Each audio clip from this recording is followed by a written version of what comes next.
Assalamualaikum dan salam sejahtera saya ucapkan kepada Puan Aminah yang mana merupakan pensyarah bagi kami untuk subjek Bahasa Melayu untuk murid kurang upaya pendengaran. Nama saya Muhammad Hazi bin Azhar dan ini rakan seperjuangan saya iaitu Irfan Izani bin Ibrahim dan juga Muhammad Hazi bin Hazmi. Jadi hari ini kami akan membentangkan tentang pengenalan kepada Bahasa Melayu, konsep artikulasi, daerah artikulasi, cara pengeluaran bunyi vokal, cara pengeluaran bunyi konsonan dan juga cara pengeluaran bunyi diftong.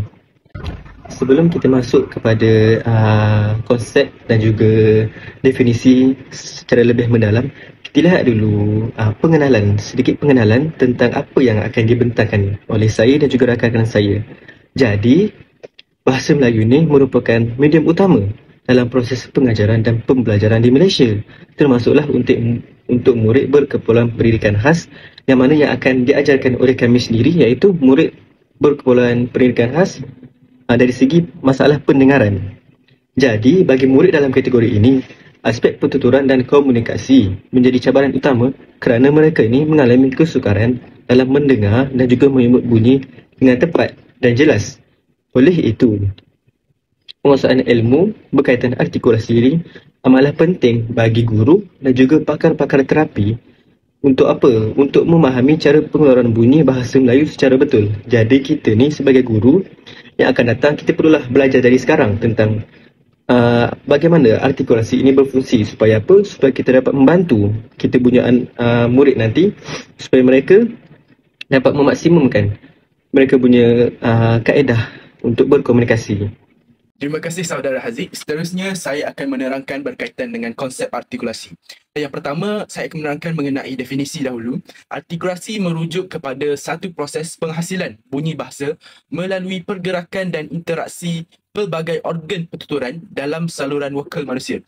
Jadi proses ini bukan sahaja melibatkan lidah dan bibir, tetapi juga koordinasi sistem pernafasan, laring dan juga rongga artikulatori. Semua ini bekerjasama untuk membentuk satu bunyi yang dapat difahami dalam sesuatu bahasa. Seterusnya, saya akan menerangkan mengenai fungsi artikulasi dalam komunikasi. Yang pertama, artikulasi ini memainkan peranan yang penting dalam menghasilkan bunyi konsonan dan vokal dengan jelas dan tepat.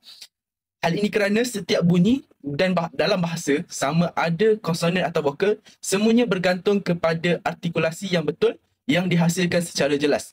Tanpa artikulasi yang betul, sebutan ini boleh menjadi kabur dan juga sukar difahami.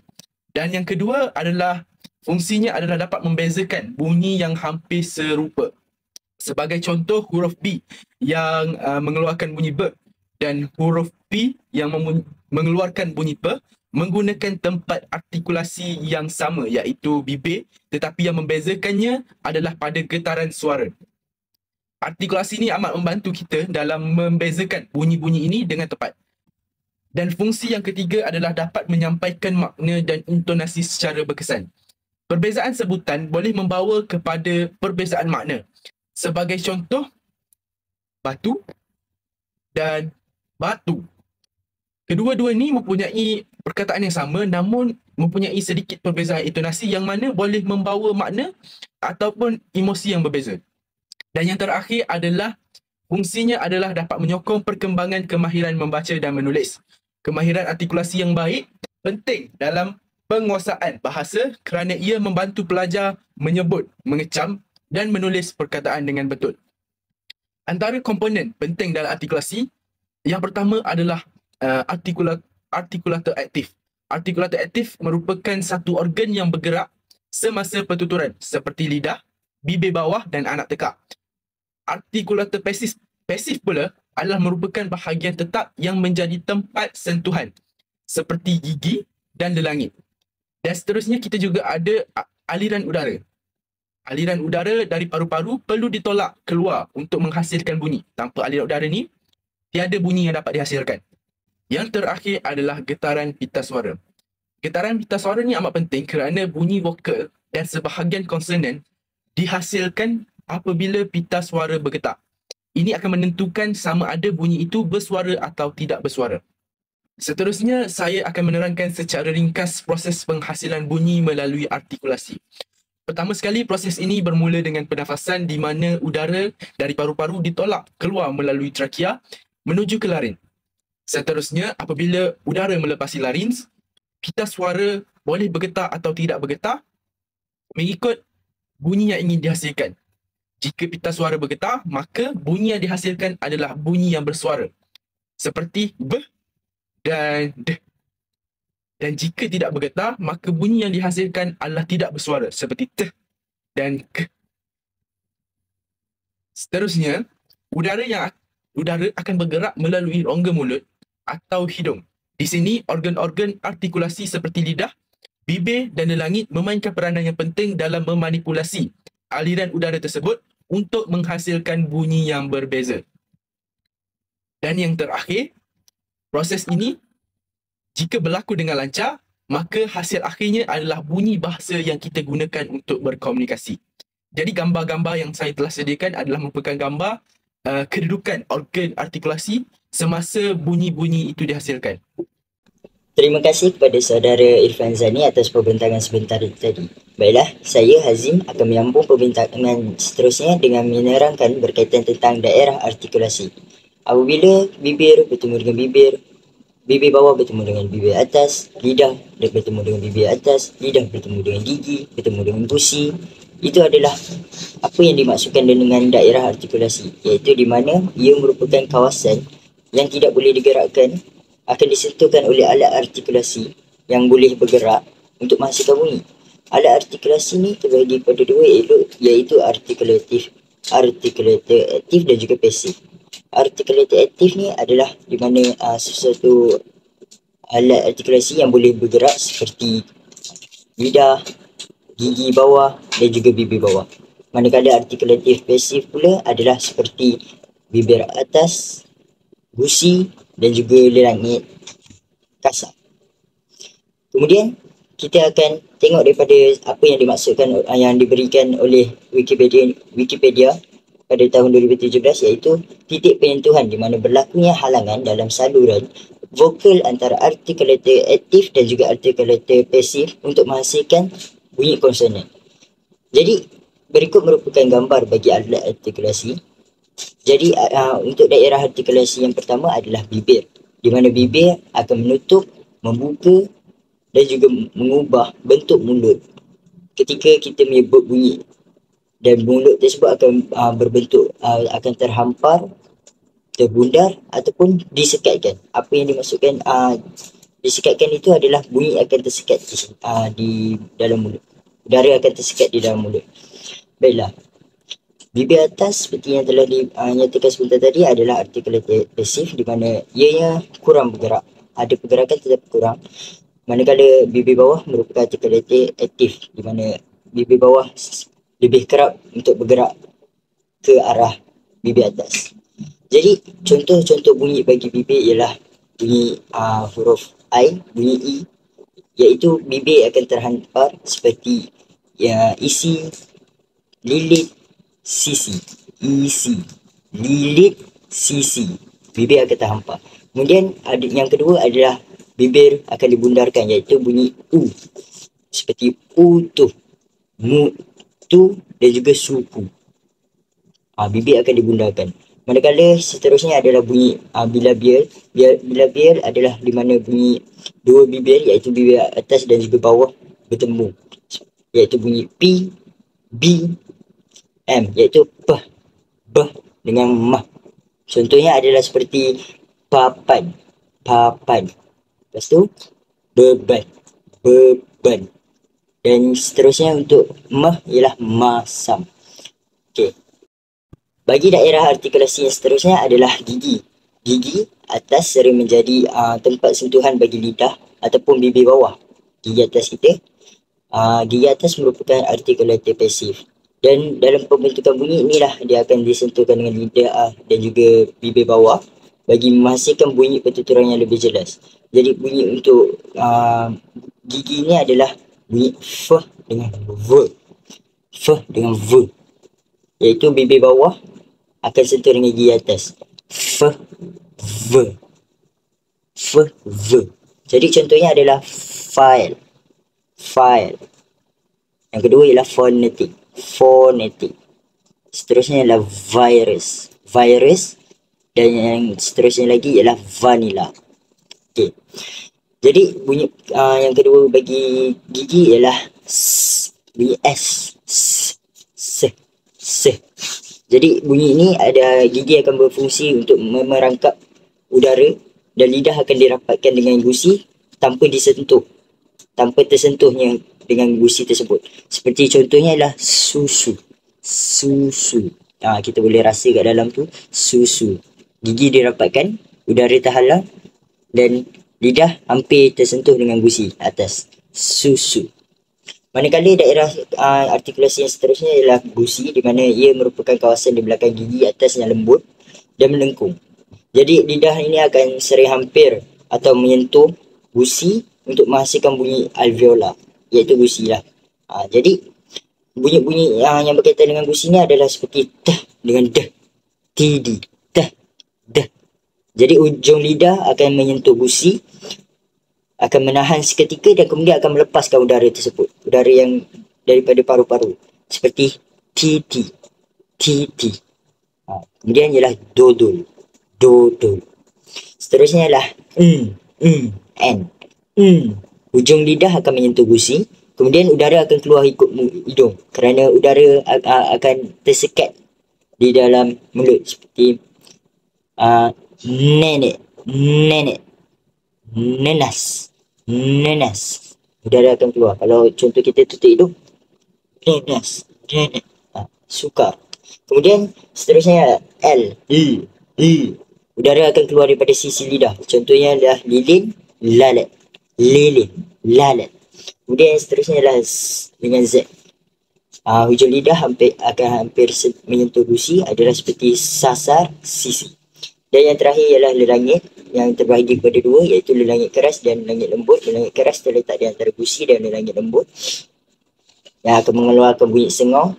Tengah lidah tu akan menyentuh lelangit keras, jadi akan bunyi nyanyi ataupun nyamuk.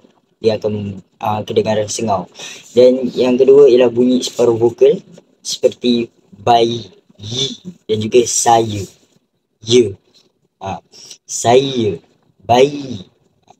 Kemudian lelangit lembut adalah merupakan daripada sepadan lelangit keras sehinggalah ke akhir rongga, iaitu anak tekak. Jadi bunyi yang terlibat adalah bunyi k dengan g. Contohnya lah yang kuku, kiki. Pada ketika itu akan lidah akan menyentuh lelangit lembut dan udara akan dilepaskan. K, g. Okay. Seterusnya saya akan menyerahkan kepada saudara Irfan Azali, kepada saudara Haziq Azhar sekali. Seterusnya pula adalah cara pengeluaran bunyi vokal. Sebelum tu, kita tengok dulu apakah maksud bunyi vokal.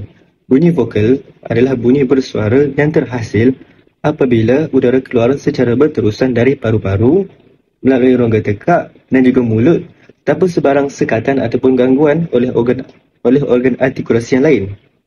Contohnya macam gigi ke, bibir ke, tak ada sebarang sekatan. Bunyi vokal juga lebih lantang dan lebih panjang daripada bunyi konsonan. Dalam bahasa Melayu, terdapat 5 huruf vokal, iaitu A, E, I, O, U. Dan bunyinya pula ada 6, iaitu yang pertama adalah untuk huruf A, bunyinya adalah A. Dan yang kedua, huruf E, dia ada 2 bunyi. Dia ada terbagi kepada E tailing dan juga E pepet. Kalau E tailing ni, kita tengok huruf dia macam E biasa. Bunyi dia adalah A. Bunyi dia E tailing ni A. Kalau E pepet pula, E dia terbalik kan. Kalau simbol E terbalik, bunyi dia adalah E. E tailing bunyi dia A, E pepet bunyi dia E. Dan untuk bunyi yang keempat, iaitu huruf I, bunyinya adalah E. Dan yang kelima untuk huruf O, bunyinya adalah O. Dan untuk yang keenam adalah huruf U, bunyinya adalah U. Ini pula adalah keratan pentas lidah ataupun carta vokal yang mana dibuat untuk memudahkan lagi pemahaman kita untuk belajar tentang huruf vokal dan bunyi vokal ni. Okey, kita tengok dulu. dia terbahagi kepada 3, iaitu hadapan lidah, tengah lidah dan juga belakang lidah. Kalau untuk depan lidah, dia ada bunyi untuk huruf I dan ada untuk huruf E dan juga ada untuk huruf A. Untuk tengah lidah pula ada untuk bunyi huruf E pepek. Kemudian untuk belakang lidah pula dia ada untuk huruf U dan juga huruf O. Kemudian cara untuk kita baca benda ni, kita tengok dulu dia ada sedikit huraian. Kalau bahagian kiri ataupun bahagian hadapan merujuk kepada bahagian kiri lidah, dan kalau bahagian belakang merujuk kepada bahagian kanan lidah. Kalau untuk tengah ni, bahagian tengah lidah lah. Kalau garisan-garisan yang dekat tengah ni, garisan pembahagian, ada macam 1 tingkat, 2 tingkat, 3 tingkat ni kan. Kalau tingkat yang paling bawah menunjukkan bahagian lidah yang paling bawah. Kalau tengah ni menunjukkan lidah kita berada di tengah-tengah.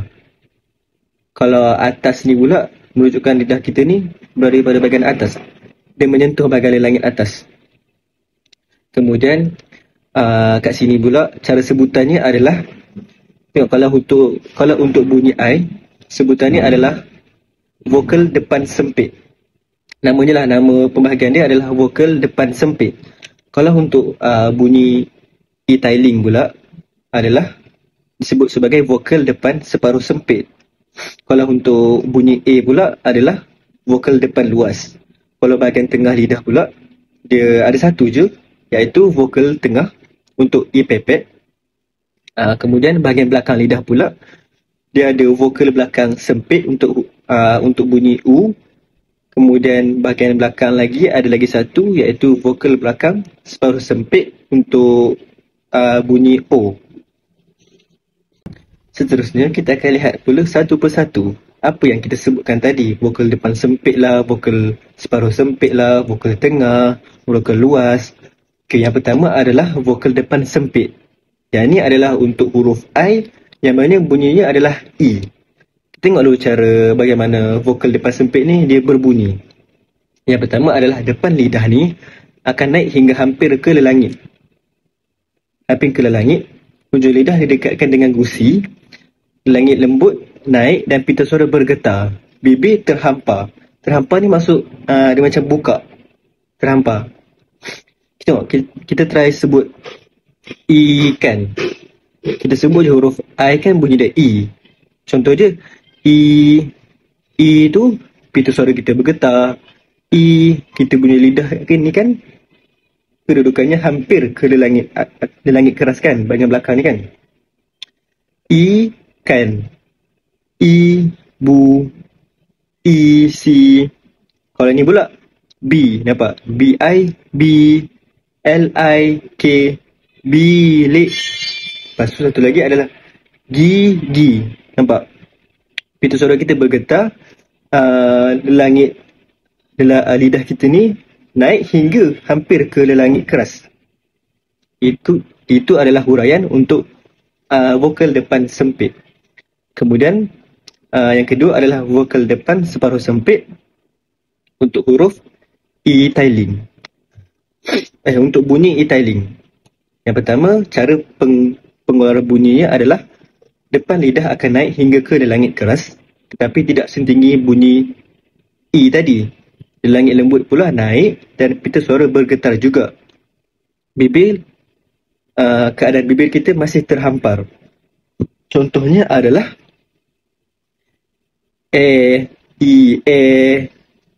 nak, ekor, tahu, ge kat belakang dia bunyi So, E-tailing ni bunyi dia adalah Tengok, kita sebut kita punya bibir terhampar, lidah kita naik ke langit keras kan.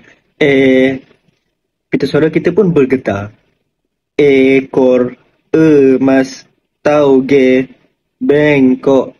Bunyi E-tailing ni adalah Seterusnya adalah vokal depan luas untuk huruf A, iaitu bunyinya adalah A. Depan lidah ni dia lebih rendah daripada kedudukan vokal E-tailing tadi. Langit lembut naik pita suara bergetar dan juga bibir kita dalam keadaan neutral, dalam keadaan biasa je. Tadi kan terhampar, kita buka untuk E-tailing tadi kan Kalau A ni dia huruf, kalau untuk bunyi A ni dia just bibir kita ni neutral sahaja. Kita try contohnya ada asap, bibir kita dalam keadaan biasa. Asap, bola, anak dan api. Ni contoh lidah kita ni lagi rendah daripada kedudukan vokal untuk E-tailing tadi. Pita suara kita juga akan bergetar lah untuk kita sebut bunyi A ni. Seterusnya yang keempat adalah untuk vokal tengah. Tadi yang yang pertama tadi tu adalah vokal depan. Kemudian kita masuk yang keempat ni adalah untuk vokal tengah, yang mana untuk bunyi E pepet. Tengok tengah lidah ni kedudukan antara penghasilan vokal depan separuh luas dan vokal depan separuh sempit. Tengok balik dekat graf tadi tu, dia berada di tengah-tengah antara separuh sempit dan juga separuh luas. Kemudian langit lembut ni naik dan pita suara kita bergetar. Bibir kita juga dalam keadaan neutral. Contoh perkataannya adalah mak, emping, getir, ke. Bunyi I pepek ni adalah Beza pula dengan bunyi E-tailing tadi, E-tailing tadi bunyi dia kan.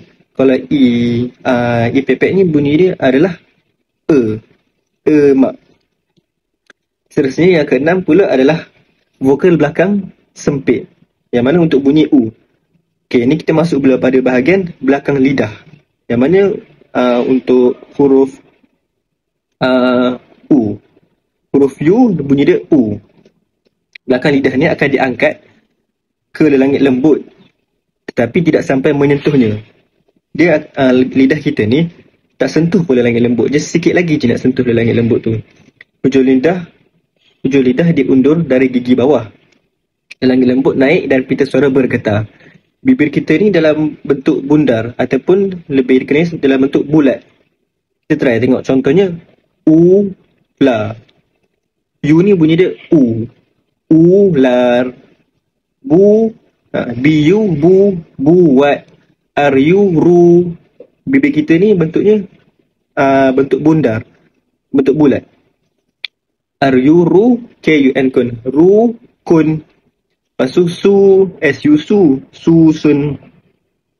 Ini adalah untuk vokal belakang sempit. Seterusnya yang terakhir adalah vokal belakang separuh sempit. Untuk huruf O dan bunyinya juga adalah O. Belakang lidah ni naik ke arah langit lembut, tapi tidak setinggi menghasilkan bunyi untuk U tadi. Langit lembut naik dan pita suara bergetar. Bibir kita ni hampir bundar ataupun hampir bulat. Okay, kita try. Contohnya perkataan orang. Nampak? Orang. Bibir kita ni tak bulat sangat. Dia kata hampir bundar. Jadi bunyinya adalah orang. Obor. Motor. Botol. Okey, itu adalah huraian untuk vokal belakang separuh sempit. Seterusnya saya serahkan pempertangan kepada rakan saya, iaitu saudara Hazim. Terima kasih kepada saudara Haziq atas pembentangan sebentar tadi. Jadi kita akan masuk pula kepada cara pengeluaran bunyi konsonan. Apa yang perlu kita faham ialah pengeluaran bunyi konsonan ni merupakan cara bunyi konsonan yang dihasilkan dengan melibatkan udara yang dihalang ataupun diubah dalam saluran vokal kita, iaitu daripada alat artikulasi kita. Dalam fonetik, cara pengeluaran konsonan ini akan dikategorikan berdasarkan bagaimana aliran udara itu diubah ketika sesuatu konsonan itu disebut. Jadi cara pengeluaran bunyi konsonan ini yang terlibat adalah cara letusan, geseran, getaran, sengawan, sisian dan separuh vokal. Ini adalah antara cara pengeluaran bunyi konsonan. Yang pertama, kita akan menerangkan berkaitan tentang letusan terlebih dahulu. Konsonan letusan ataupun plosive merupakan melibatkan penutupan penuh aliran udara sebelum dilepaskan secara tiba-tiba. Jadi contohnya kita ada letusan bersuara dan juga letusan tidak bersuara. Letusan bersuara adalah seperti letusan bilabial di mana dua bibir atas dan bawah akan bersentuh, iaitu mengeluarkan bunyi bah bah. Iaitu contohnya adalah bebe, bebe dan juga bak bak. Okey. Kemudian letusan bersuara yang kedua ialah letusan gigi gusi, iaitu mengeluarkan bunyi dah dah dah seperti dedah, dedah dan juga kat cat. Kemudian yang terakhir bagi letusan bersuara ialah letusan langit lembut yang mengeluarkan bunyi g g seperti gigi dengan juga cok gigi. Okey. Kemudian letusan tidak bersuara pula adalah letusan bila-bila juga, iaitu dua bibir atas dan bawah yang mengeluarkan bunyi pa pa, iaitu bunyi papan dan juga lap. Manakala yang seterusnya ialah letusan gusi, t akan mengeluarkan bunyi t seperti tari, mata dan juga lambat, lambat. Yang terakhir ialah letusan di langit lembut, iaitu bunyi akan mengeluarkan bunyi k seperti kakak, kakak, kakak. Jadi beza letusan bersuara dan juga letusan tidak bersuara ni adalah letusan bersuara dia akan kedengaran suara yang meletus tu. Manakala letusan tidak bersuara dia agak sama-sama sedikit bunyi letusan tersebut seperti bah dan juga bah. Bah lebih kedengaran bersuara berbanding dengan bah. Seterusnya kita akan masuk kepada geseran. Geseran ataupun frikatif ni merupakan bunyi konsonan yang dihasilkan apabila aliran udara tersebut akan disempitkan di satu tempat dalam saluran vokal ataupun alat artikulasi kita, tetapi tidak ditutup sepenuhnya. Jadi terdapat dua jenis geseran, iaitu jenis geseran bersuara dan juga tidak bersuara. Geseran bersuara adalah geseran bibir dan juga gigi yang akan mengeluarkan bunyi v, v, v. Jadi contohnya adalah variasi, variasi dan juga novel, novel. Jadi gigi akan bertemu dengan gusi dan ini mengeluarkan suara yang lebih lah. Yang seterusnya adalah geseran bagi langit lembut yang akan mengeluarkan bunyi z, z seperti zaman, bazar dan juga hafaz, hafaz. Dia akan di mana bunyi tersebut akan bergeser di bahagian di langit lembut. Hafaz, zaman. Kemudian kita ada geseran tidak bersuara yang melibatkan bibir dan juga gigi juga, tetapi kali ini bunyi yang keluar ialah bunyi fa seperti fikir dan juga lafaz, lafaz. Kemudian yang kedua ialah melibatkan geseran tidak bersuara di bahagian gusi yang akan mengeluarkan bunyi se, se, se seperti sah, hasut dan juga lipas, pas, lipas. Bukan itu saja, kita juga ada getaran dan juga sengawan. Getaran, konsonan getaran ni akan dihasilkan apabila bahagian artikulator, iaitu kebiasaannya melibatkan lidah, akan bergetar secara berulang kali terhadap tempat sebutannya kerana aliran udara daripada paru-paru tersebut. Hujung lidah ni akan bergetar pada bahagian gusi. Getaran yang berlaku ni adalah getaran di antara lidah dan juga gusi kebiasaannya yang akan mengeluarkan bunyi r, r. Lidah akan bergetar dengan bahagian gusi, di mana contohnya ialah bunyi rapi, bara, ular, ular, roti, berbagai lagi bunyi yang melibatkan getaran di bahagian lidah dan juga gusi.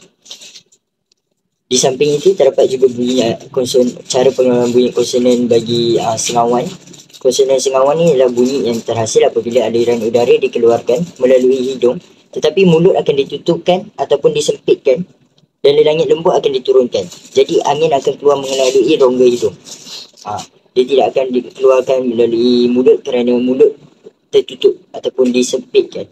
Jadi contoh pengeluaran bunyi tersebut ialah sengawan bibir seperti yang akan mengeluarkan bunyi contohnya mawar, mawar, sama, sama dan juga kelam, kelam, kelam. Seterusnya adalah sengawan gusi, iaitu akan mengeluarkan bunyi seperti nenas dan juga kanan, kanan, kanan. tidak selain daripada itu juga terdapat bunyi sengawan lelangit keras dan juga lelangit lembut. Lelangit keras akan mengeluarkan bunyi sengawan seperti bunyi nyanyi, dan juga lelangit lembut akan mengeluarkan bunyi bunyi separuh vokal, iaitu bunyi sengau, iaitu ngantuk dan juga sengkang. Bukan itu saja, terdapat juga bunyi konsonan daripada cara pengeluaran sisian, iaitu lateral, iaitu bunyi yang dihasilkan akan apabila udara keluar melalui sisi lidah, bukannya dari tengah lidah seperti kebanyakan bunyi yang lain. Contoh bunyi yang ni adalah melibatkan sisian lidah dan gusi yang akan mengeluarkan bunyi bunyi huruf L.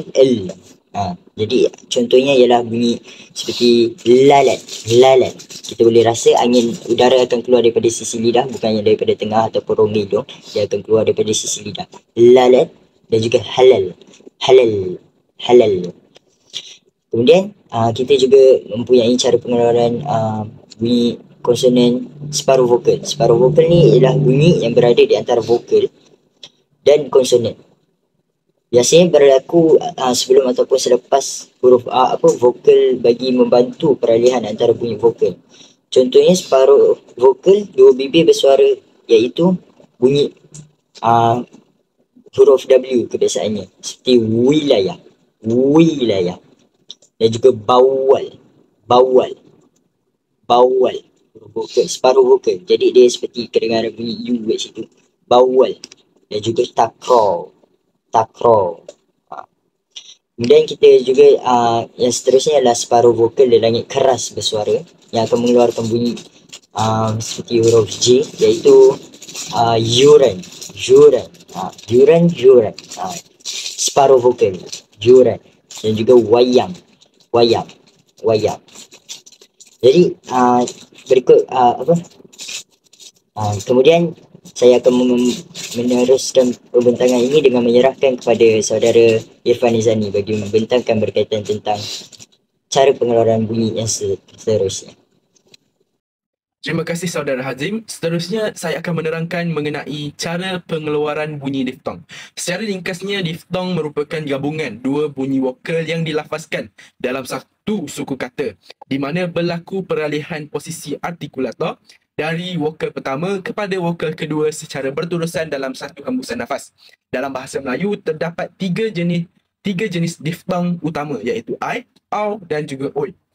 Jadi terdapat beberapa prinsip umum pengeluaran bunyi diftong. Yang pertama adalah lidah, yang mana boleh bergerak dari satu kedudukan ke kedudukan yang lain. Seterusnya adalah bibir, yang mana akan berubah sama ada neutral, senyum atau muncung bergantung kepada vokal. Dan seterusnya adalah rongga mulut, di mana kelebaran mulut ini akan berubah mengikut vokal pertama kepada vokal yang kedua. Terdapat juga aliran udara, yang mana sama ada lancar ataupun berterusan dari paru-paru melalui mulut. Dan yang terakhir, tiada sekatan penuh. Bunyi diftong ini adalah vokal dan bukannya konsonan. Jadi yang pertama, saya akan terus menerangkan mengenai diftong yang pertama, iaitu I. Antara contoh perkataan yang menggunakan diftong I ini adalah pandai, sampai dan juga pulai. Jadi secara ringkasnya, langkah artikulasi untuk sebutan I ini, ianya bermula dengan huruf vokal A, iaitu berbunyi A. Mulut akan dibuka luas dan lidah akan berada di posisi rendah. Dan ia akan bergerak kepada huruf vokal I yang berbunyi E. Lidah akan naik ke hadapan, berada di bawah gigi, dan bibir diregangkan sedikit seperti senyum. E. Dan aliran udara akan keluar lancar dari paru-paru ke rongga mulut.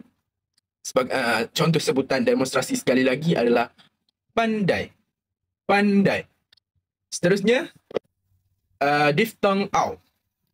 Antara contoh perkataan yang menggunakan diftong au adalah kerbau, pulau dan juga limau. Antara langkah artikulasi, yang pertama adalah bermula dengan vokal A yang berbunyi a. Mulut akan terbuka luas dan lidah berada rendah di tengah.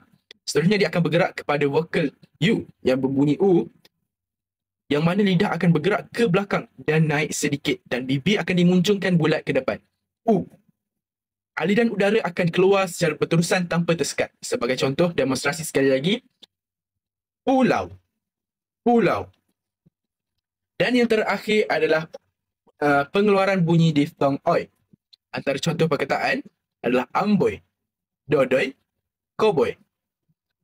Langkah artikulasinya bermula dengan huruf vokal O yang berbunyi O. Bibir akan dibulatkan secara sederhana dan lidah separa belakang akan sedikit tinggi. Dan seterusnya akan bergerak kepada vokal I. Huruf vokal I yang berbunyi E, yang mana lidah akan bergerak ke hadapan dan naik. Dan bibir akan diregangkan seperti senyuman ringan. Aliran udara pula akan terus mengalir keluar melalui mulut. Sebagai contoh, demonstrasi sebutan sekali lagi adalah amboi, amboi. Itu sahaja pembentangan kami untuk tugasan ini. Sekian, terima kasih.